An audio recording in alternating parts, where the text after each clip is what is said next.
मेरी तरफ से सबको नमस्कार, सत श्री अकाल, गुड मॉर्निंग।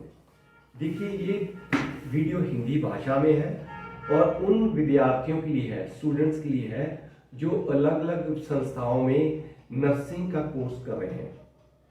देखो, मैं पिछले काफ़ी सालों से अलग अलग देशों में जाता हूँ और मैंने ये चीज़ महसूस की है कि भारत, फिलीपींस और चाइना, 3 देशों से जो लड़कियां नर्सिंग का कोर्स करती हैं वो वेस्टर्न कंट्रीज में जाती हैं, पर उनकी कुछ समस्याएं हैं जो कि इजीली जब वो स्टडी करती हैं तो उस टाइम पर इसको रिजॉल्व कर सकती हैं।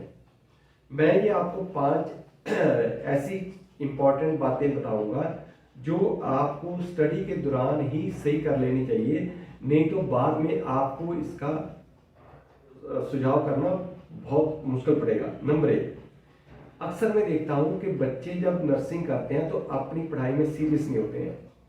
कभी फरलो मार दी, कभी पढ़ने गए, कभी नहीं गए।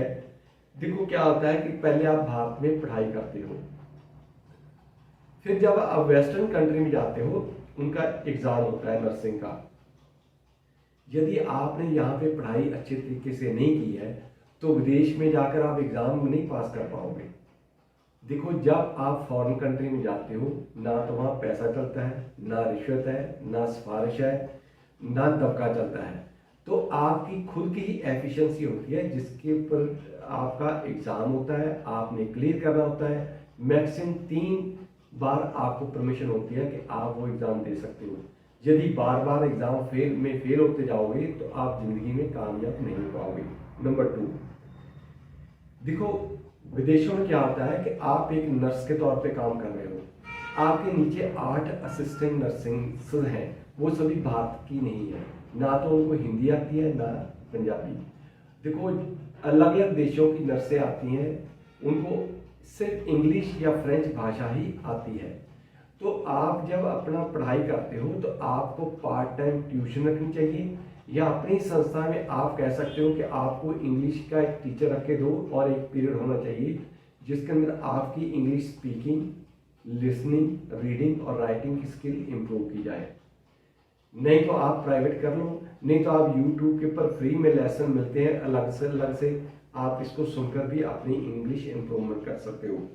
नंबर 3, देखो क्या होता है कि कंप्यूटर की आपको जानकारी होनी चाहिए। जितने भी वेस्टर्न कंट्री हैं वो पेपरलेस कंट्रीज हैं, वहाँ पे पेपर कोई नहीं होता है।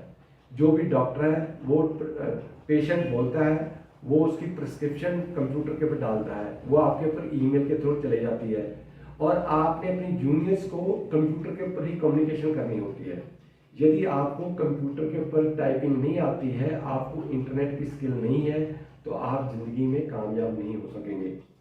उसके अलावा आपको ड्राइविंग आनी चाहिए, कार ड्राइविंग का आपके पास लाइसेंस होना चाहिए, क्योंकि आप जानते हो कि नर्स का जॉब आप करते हो तो आपको ओवर टाइम एक्स्ट्रा मिल सकता है, आपको बच्चों की देखभाल करने के लिए घर जाना पड़ सकता है। हर शहर में पब्लिक सेवाएं इतनी ज़्यादा नहीं होती हैं कि आपको सरकारी बस ही मिल पाएगी। तो लास्ट जो है वो आपकी कम्युनिकेशन स्किल। देखो, फॉरेन कंट्रीज में आप किसी को गाली नहीं दे सकते हो, गाली गलौज नहीं कर सकते हो, दबाव नहीं डाल सकते हो, तो आपको सॉफ्ट स्पोकन होना चाहिए।